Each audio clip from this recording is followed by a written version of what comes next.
Morning सभी बच्चों को। आज हम हिंदी विषय में नया प्रकरण शुरुआत करेंगे।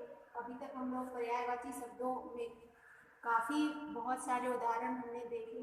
पिछली कई कक्षाएं हमारी उसी टॉपिक पर चल रही थी। आज हमारा टॉपिक है तुकांत शब्द व समान ध्वनियों वाले शब्दों की पहचान।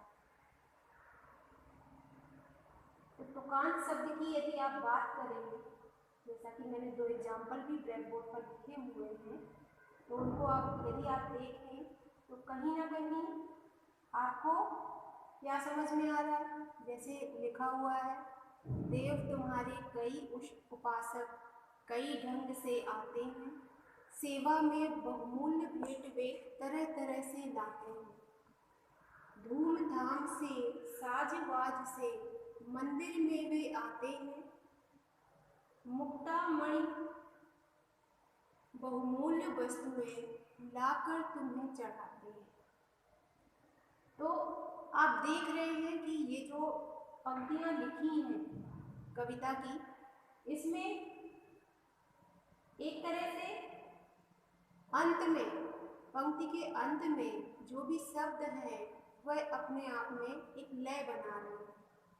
देव तुम्हारे कई उपासक कई ढंग से आते हैं, सेवा में बहुमूल्य भेंट वे तरह तरह से लाते हैं, यानी आते हैं, लाते हैं। ये जो शब्द हैं ये लय स्थापित कर रहे हैं।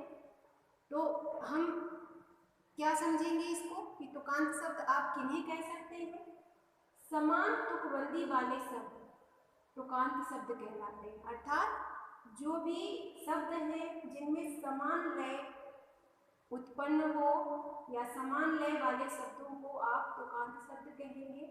ऐसे जो शब्द हैं ये मुख्य रूप से पद्य रचनाओं में प्रयुक्त किए जाते हैं, क्योंकि बिना तुकबंदी के या बिना लय के किसी भी कविता को पूर्ण नहीं किया जा सकता।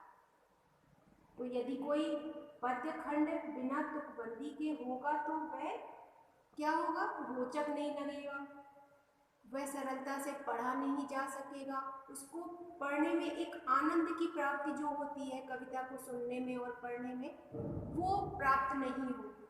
तो इस तरह से तुकांत शब्दों का भी अपना एक महत्व है। अगर आपके अंदर किसी प्रकार से कविता करने की योग्यता है या स्किल है, तो इस तरह के शब्दों की पहचान आपको करनी होगी। मिलते जुलते शब्द से निर्मित कोई भी कविता बहुत ही सुंदर, आकर्षक और सरल होती है, एक रोचकता लाती है पढ़ने में। तो आप देखते हैं कि इस एग्जाम्पल में जो मैंने आपके समक्ष रखा है, देव तुम्हारे कई उपासक, तो इसके अंत में जो भी शब्द आ रहे हैं, आते हैं, लाते हैं, चढ़ाते हैं, तो ये सारे शब्द आपके तुकांत शब्द कहलाएंगे। इस कविता की जो प्रत्येक पंक्ति के आखिर में इन शब्दों को आप रेखांकित कर सकते हैं, इन्हें समझ सकते हैं। और भी एग्जाम्पल है इसमें बहुत सारे, उनको भी आप देख सकते हैं। जैसे एक एग्जाम्पल मैंने और लिखा हुआ है, रहीमन धागा प्रेम का मत तोड़ो चटकाए, टूटे से फिर ना जुड़े जुड़े गांठ पर जाए, रहीमन निज मन की विथा मन ही राखो जोए, सुन अठिलय है लोग सब बाट न कहे कोई। तो इसको पढ़ने में कितना आनंद आ रहा है, क्योंकि जो इसका क्रम है अंत में कहीं ना कहीं एक दूसरे से जुड़ा हुआ है। तो ये जो कुछ उदाहरण है आपको ये स्पष्ट करते हैं कि जो भी अंत के शब्द हैं वे एक दूसरे से एक लय के साथ जुड़े हुए हैं और अपनी बात को बड़े रोचक ढंग से कहने का प्रयास कर रहे हैं। तो इस तरह ये जो टॉपिक है तुकांत शब्द, ये आपके सिलेबस में संबंधित है और इससे रिलेटेड जो भी आप क्वेश्चन बनेंगे वो इस तरह से बनेंगे कि एक पद्यांश दे दिया जाएगा और उसमें आपसे बोल दिया जाएगा कि इसमें तुकांत शब्दों को ढूंढिए। तो आपको उसे बताना होगा या डेफिनेशन पूछ लेगा। तो इस तरह के प्रश्न इससे बनेंगे। इससे ज़्यादा इस टॉपिक से कोई प्रश्न आपसे हो सकता है ना पूछा जाए, बस आपको तुकांत शब्दों की ही पहचान करनी होगी वहाँ पर। तो ये बहुत ही आसान है, आप आसानी से ढूंढ सकते हैं। अंत में एक प्रकार से जो लय बना रहे हैं, इस तरह के शब्दों को पहचान आपको करना होगा। ठीक है, अगला जो टॉपिक है हमारा इसी क्रम में समान ध्वनि वाले शब्दों की पहचान। तो समान ध्वनि वाले शब्दों की पहचान क्या है या समान ध्वनि वाले शब्द क्या है, अगर आप इसकी बात करें तो आप देखते होंगे कि बहुत से शब्द ऐसे होते हैं जिनका उच्चारण एक जैसे होता है, यानी एक समान होता है, परंतु उनके अर्थ भिन्न भिन्न होते हैं। इस प्रकार के शब्दों को समोच्चारित भिन्नार्थक शब्द या समान ध्वनि वाले शब्द कहते हैं। जैसे ये कुछ शब्द लिखे हुए हैं मैंने ब्लैक बोर्ड में, अगम आगम, अगम आगम, तो कितना माइनर सा या कितना छोटा सा अंतर है। अगम अगम में छोटा आ है, आगम में बड़ा आ, लेकिन बाकी सारे वर्ण एक जैसे हैं, आगामा अगम, आगामा अगम। तो इस तरह से आपने देखा कि ये दोनों शब्द उच्चारण करने में एक जैसी ध्वनियां निकल रही हैं इनकी, अगम आगम, अगम आगम। तो लेकिन इनका जो अर्थ की अगर आप बात करें तो वो अर्थ इनके भिन्न है, इसलिए आप इन्हें क्या कहेंगे, भिन्नार्थक या समान ध्वनि वाले शब्द। अगम का अर्थ है दुर्लभ और आगम का अर्थ है उत्पत्ति या शास्त्र। तो इस तरह से बहुत सारे उदाहरण आप इनसे देख सकते हैं और इनसे क्वेश्चन भी पर्याप्त मात्रा में आपकी परीक्षा में बनते हैं, क्योंकि आपको शब्द दे देंगे और उनके अर्थ बताने होंगे, या तो आपको जैसे अगम दे दिया और 4 उनके ऑप्शन में शब्द दे दिए और वो आपको ऑप्शन में ढूंढना पड़ेगा। तो इस तरह से इनसे इस टॉपिक से रिलेटेड क्वेश्चन आपकी परीक्षा में इस प्रकार से बनेंगे।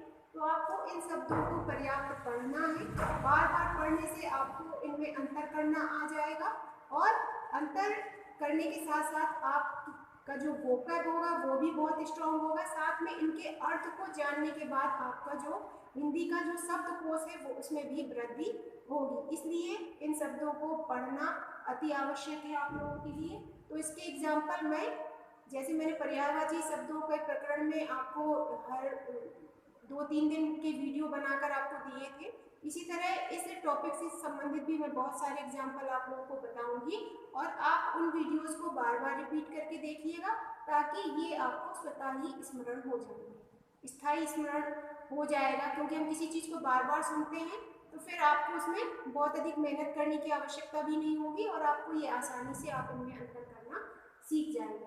तो तुकांत शब्द की यदि समान ध्वनि वाले शब्द की यदि हम बात करें तो समान ध्वनि वाले शब्द जैसा कि मैंने बताया कि जिनका उच्चारण एक समान होता है किंतु इनके अर्थ अलग अलग होते हैं। अगर आप दूसरे शब्दों में देखो तो इस प्रकार आप कह सकते हो कि ऐसे शब्द जिनकी वर्तनी में थोड़ा अंतर होने के कारण समानता का आभास होता है, परंतु अर्थ की दृष्टि से उनमें कोई समानता नहीं होती है, ऐसे शब्दों को हम समोच्चरित भिन्नार्थक शब्द या समान ध्वनि वाले शब्द कहते हैं।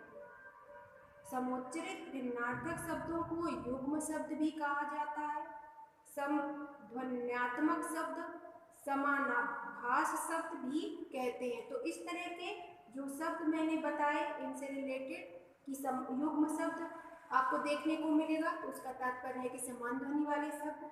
समध्वन्यात्मक शब्द अगर आपको देखने को मिल रहा है तो उसका तात्पर्य भी समान ध्वनि वाले शब्द है। यदि समानाभास शब्द जैसा वर्ण आपको कहीं देखने को मिल रहा है पेपर में या कहीं और, तो आप उसे समान ध्वनि वाले शब्दों से ही समझेंगे। तो ये इनके अतिरिक्त नाम थे जो मैंने आपके समक्ष बताए। तो इसके उदाहरण आपको मुख्य रूप से देखने पड़ेंगे क्योंकि परीक्षा में इसके उदाहरण से संबंधित ही प्रश्न अधिक बनते हैं।